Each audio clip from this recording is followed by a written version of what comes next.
Bonjour Clémence Guettet. Bonjour. Merci d'avoir accepté notre invitation pour la rentrée des 4V. Cet après-midi à 16 h, le Premier ministre tiendra sa conférence de presse de rentrée. Le budget sera au cœur de son intervention. Est-ce que vous dites ce matin, de toute façon, quoi qu'ils disent, nous le ferons tomber ? Oui, c'est une évidence. En fait, on a déjà voulu le faire tomber pendant tout l'hiver dernier. Vous le savez très bien, on a déposé 6 motions de censure qui, si l'extrême droite, et d'ailleurs si le Parti socialiste l'avait voté, Bayrou serait déjà tombé. Parce qu'en fait, on en est au deuxième budget absolument terrible, austéritaire pour les Français. Je rappelle, cette fois-ci, c'est 44 milliards d'euros qu'il veut aller chercher sur le repos, donc la suppression des jours fériés, dont le 8 mai, le jour de la victoire contre le nazisme. Vous ne partagez pas ce diagnostic qu'il faut baisser les déficits et faire des économies ? Je termine sur le budget. Donc, les jours fériés, l'année blanche, ça veut dire que toutes les allocations, les pensions de retraite, tout va baisser. Le déremboursement des médicaments, notamment pour les maladies chroniques, le diabète.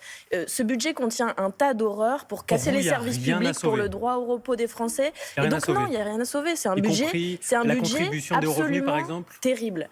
La contribution des hauts revenus, elle a été votée déjà plusieurs fois à l'Assemblée nationale et elle a été enlevée par 49.3.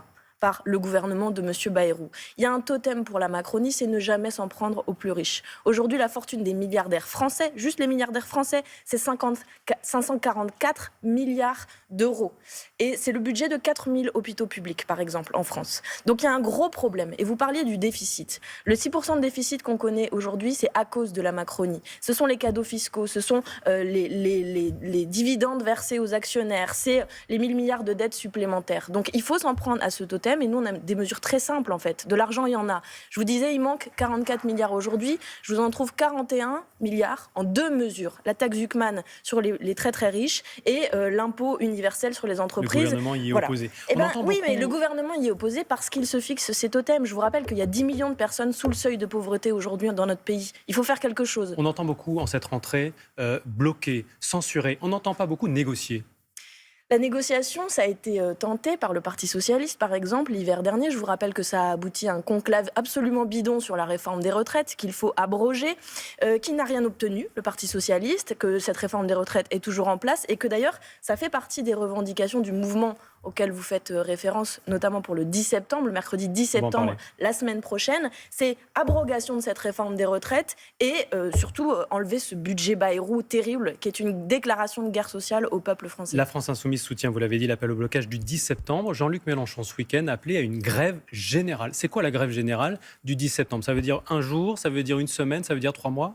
C'est un mercredi, cette journée de mobilisation. Il s'agit de bloquer le pays parce que le seul rapport de force que peuvent comprendre les macronistes aujourd'hui, et le président de la République en premier, c'est le rapport de force économique. Il faut leur montrer que cette inégalité du partage des richesses, ça n'est pas possible. Qui produit la richesse de ce pays ? Ce sont les travailleurs. Donc ce mercredi-là, nous disons, c'est aux syndicats de le faire, de convoquer évidemment leurs troupes, de leur dire de se mobiliser, mais nous leur disons, venez en appui de cette riposte populaire qui s'organise. C'est un mouvement spontané. Ce sont des gens sur les réseaux sociaux qui ont dit, moins il y en a pressés assez. que vous, les syndicats, à soutenir ce mouvement. Ils ont dit, par exemple, Sophie Binet dit c'est un mouvement nébuleux, ce blocage du 10 septembre. La CGT a appelé à soutenir le mouvement du 10 septembre, notamment certaines fédérations de la CGT. C'est le cas aussi de Force Ouvrière. Ils veulent se voir d'abord. Et vous le savez, ils en discutent la semaine prochaine.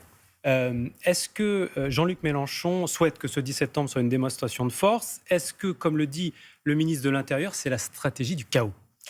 La stratégie du chaos, de mon point de vue, c'est faire en sorte que toujours ce soit les mêmes qui payent dans ce pays. Vous savez, il y a une revendication aussi dans ce mouvement, c'est la question de l'impôt.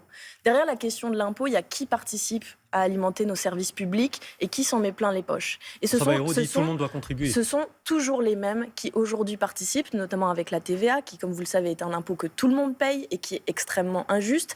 Et ce sont ces milliardaires, ces très très riches, qui se sont enrichis au détriment de la communauté nationale. Donc nous disons, il faut un petit peu de justice sociale et une mobilisation populaire, ça n'est pas le chaos. N'en déplaise à M. Retailleau, nous avons encore le droit de faire grève dans ce pays, nous avons encore le droit de manifester dans ce pays. Et donc nous appelons la France Insoumise, les Insoumis, à venir au service de ce mouvement. Il ne s'agit ni de le récupérer, ni de le surpasser. Il s'agit de venir accompagner cette mobilisation. Vous avez compris, vous, qui était derrière ce mouvement ? Parce qu'on dit qu'il pourrait y avoir des groupuscules souverainistes, peut-être de l'extrême droite. Vous savez, ce que nous avons vu, c'est qu'une fois de plus, quand il y a une mobilisation populaire, l'extrême droite sera aux abonnés absents.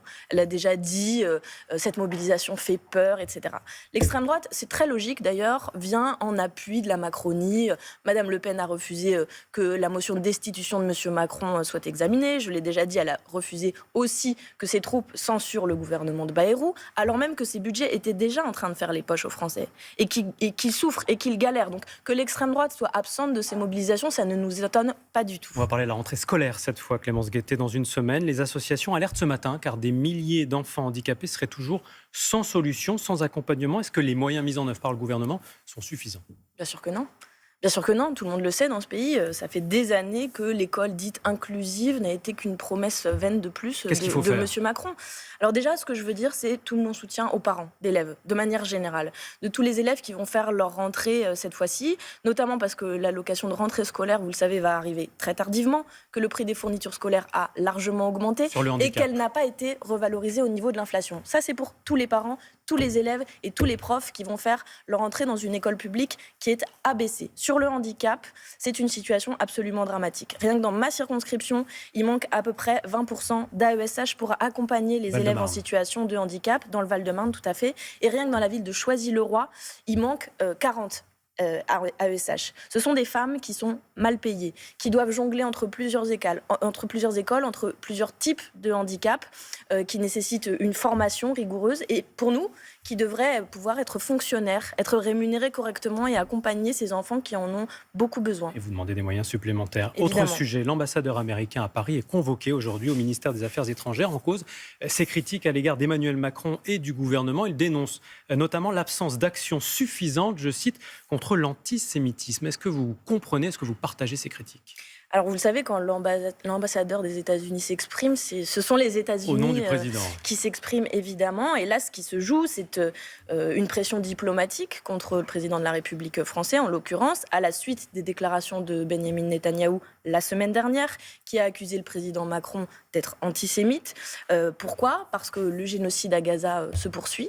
Les États-Unis, d'ailleurs, sont les premiers à armer le gouvernement génocidaire de M. Netanyahou, qui affame la population palestinienne, qui poursuit dans le même temps son plan de colonisation sur la Cisjordanie. Vous avez vu que les choses s'accélèrent, qui menace la population palestinienne de famine. Plusieurs millions de personnes sont menacées de famine. Et le président de la République a dit qu'au mois de septembre, il reconnaîtrait l'État de Palestine. Il nous l'avait déjà dit pour le mois de juin. Je pense que la France s'honorerait d'enfin reconnaître la Palestine. Les États-Unis disent que le fait d'avoir cette action nuirait justement. Vous savez, dans le monde, il y a 148 pays qui ont déjà reconnu la Palestine. Dans l'Union européenne, il y en a 11 qui l'ont déjà fait. La France est en retard. Elle doit le faire conformément aux résolutions de l'ONU et au partage avec les frontières de 1967. Nous devons le faire parce qu'en ce moment, c'est un génocide qui se joue et que je refuse que les puissances occidentales se taisent, que la France continue de se taire. Vous savez, ça fait 30 fois que la France condamne. La France condamne, mais ne fait absolument rien. Et donc oui, nous n'allons pas être vassalisés par les États-Unis qui ont décidé de soutenir M. Netanyahou et son entreprise génocidaire. Et donc oui, la France va reconnaître l'État de Palestine. Merci beaucoup Clémence Guettet d'être venue ce matin dans les 4V sur France 2.